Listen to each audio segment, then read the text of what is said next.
नोएडा की ऊंची इमारतों और शोरगुल के बीच एक जगह ऐसी है जहां पर इन दिनों प्रवासी मेहमानों का मेला लगा हुआ है। सर्दियां शुरू होते ही ओखला पक्षी विहार गुलजार हो गया है।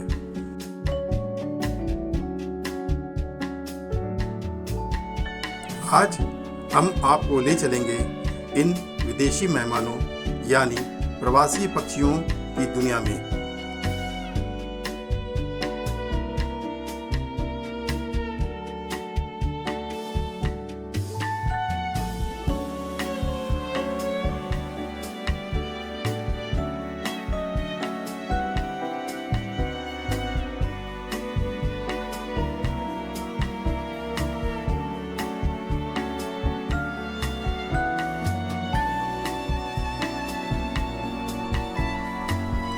दिसंबर का महीना आ चुका है और 7 समुंदर पार अमेरिका और यूरोप से प्रवासी पक्षी यहाँ पहुँच चुके हैं। लेकिन क्या प्रदूषण का असर इन पर भी पड़ा है?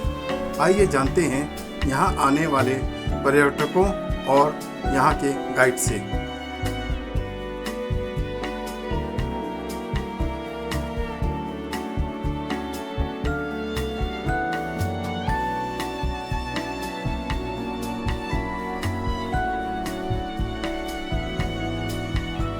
यहाँ पर पक्षियों का दीदार करने और उनकी खूबसूरती को अपने कैमरे में कैद करने के लिए नियमित रूप से आने वाले शरद कहते हैं कि दिसंबर और जनवरी का टाइम बहुत ही ज़्यादा सूटेबल होता है, लेकिन यहाँ पोल्यूशन बहुत ज़्यादा है। फ्रीक्वेंटली विजिट करता हूँ, पास में रहता हूँ, इसलिए करीब फोर्टनाइटली आते रहते हैं, 15 दिन 20 दिन में एक बार।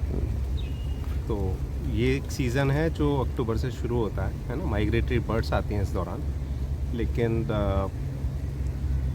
दिसंबर और जनवरी का टाइम ज़्यादा सूटेबल होता है जब वो विजिबल होते हैं। लेकिन यहाँ पोल्यूशन बहुत ज़्यादा है, बाकी तरह की एक्टिविटीज़ यहाँ शोर हैं, तो उस तरह से जो पहले बर्ड्स दिखाई देती थी, माइग्रेटरी बर्ड्स आती थी, वो बहुत कम होती जा रही हैं। दरअसल हमारे देश में जो नेचुरल जो हैबिटाट्स हैं और वाइल्ड लाइफ के जो एरियाज़ हैं उनके बारे में समझ बहुत कम है ना। सरकार की अनदेखी है।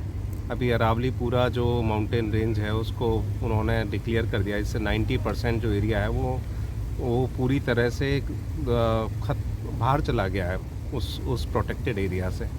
तो अगर हम प्रोटेक्शन नहीं कर सकते हैं एनवायरनमेंट का, वाइल्ड लाइफ का, तो अपने आने वाली जनरेशन के लिए हम कुछ नहीं छोड़ के जाने वाले हैं। और ये अनदेखी जो है वो हर क्षेत्र में है, तो वाइल्ड लाइफ तो सबसे ज़्यादा पिछड़ा एक क्षेत्र है। शरद मानते हैं कि प्रदूषण और शहर के शोर ने पक्षियों की संख्या पर असर डाला है, लेकिन इसके बावजूद यह स्थान कंक्रीट के जंगल के बीच में ताज़ी हवा के झोंके जैसा लगता है। ये पानी का जो पूरा एक बैराज का इलाका है यमुना का, उसके कारण ये एरिया बच गया है।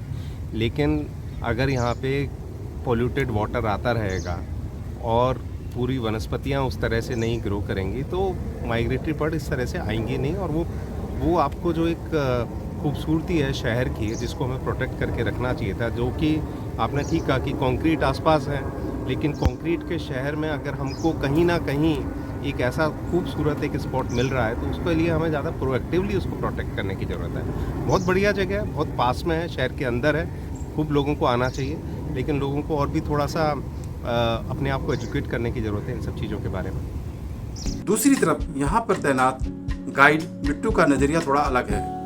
उनका कहना है कि अक्टूबर से मार्च तक इनका सीजन चलता है।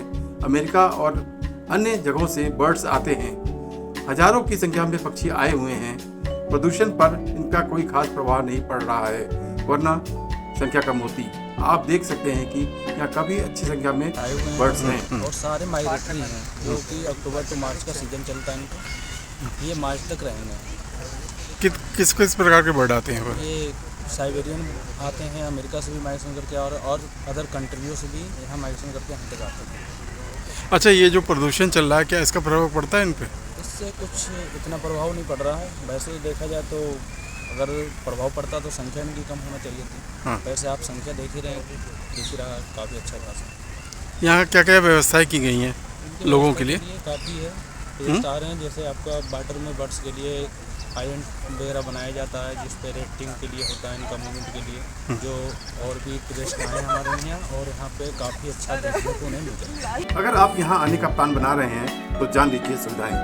यहाँ पैदल घूमने के साथ साथ गोल्फ कार्ट की भी व्यवस्था है। लोगों के लिए कार्ड की व्यवस्था है, कितना किराया लगता है, एंट्री की फीस कितनी है आपकी? 30 रुपये पर पर्सन टिकट है, हाँ। जो एंट्री टिकट है। हाँ। और आपका गोल्फ कार्ड का 40 रुपये पर पर्सन चार्जेस है, दोनों साइड का। दोनों साइड की। वन साइड का 20 रुपीज़। सर बर्ड सेंचुरी की क्या क्या खासियत है? बर्ड सेंचुरी खासियत है, नेचुरली है काफ़ी है। पब्लिक के लिए जैसे अगर समर का टाइम भी, अगर विंटर का भी, तो जैसे इनका सीजन चल रहा बर्ड्सों का, अभी तो काफ़ी चीज़ देखने को मिल जाता है। स्नेक भी मिल जाएंगे और कई प्रकार के स्नेक भी मिल जाएंगे आपको यहाँ आने के ऊपर। और आपको सुविधा हर चीज़ है घूमने के लिए, पब्लिक के लिए, स्वास्थ्य के लिए भी फायदा बना है यहाँ घूमने के लिए। बड़े पशु में नीलगाय भी है? नीलगाय हैं यहाँ पे, सुअर भी पाए जाते हैं यहाँ। अच्छा, ये दिल्ली के पास होने के कारण क्या दिल्ली के लोग आते हैं? शहर के बीच में इतना एरिया पड़ा हुआ, यही काफ़ी है जी। जो टूरिस्ट हमारे लिए आते हैं यहाँ पे, उनके लिए बहुत बेहतरीन जगह है। ठीक है। ओखला पक्षी विहार सिर्फ एक टूरिस्ट स्पॉट नहीं है, बल्कि हमारी जिम्मेदारी भी है। अगर हम चाहते हैं कि हमारी आने वाली पीढ़ियां इन खूबसूरत परिंदों को देख सकें, तो हमें इस पर्यावरण को बचाना होगा। गुलाबी ठंड पड़ने लगी है और ओखला पक्षी विहार गुलजार होने लगा है। यहाँ पर विदेशों से बड़ी संख्या में माइग्रेटरी बर्ड आते हैं, जिनका नज़ारा आप ले सकते हैं। अगर आप तेज़ रफ्तार ज़िंदगी से कुछ सुकून पाना चाहते हैं तो यह स्थान आपके लिए बहुत ही उपयुक्त है। नोएडा से अरविंद उत्तम की रिपोर्ट।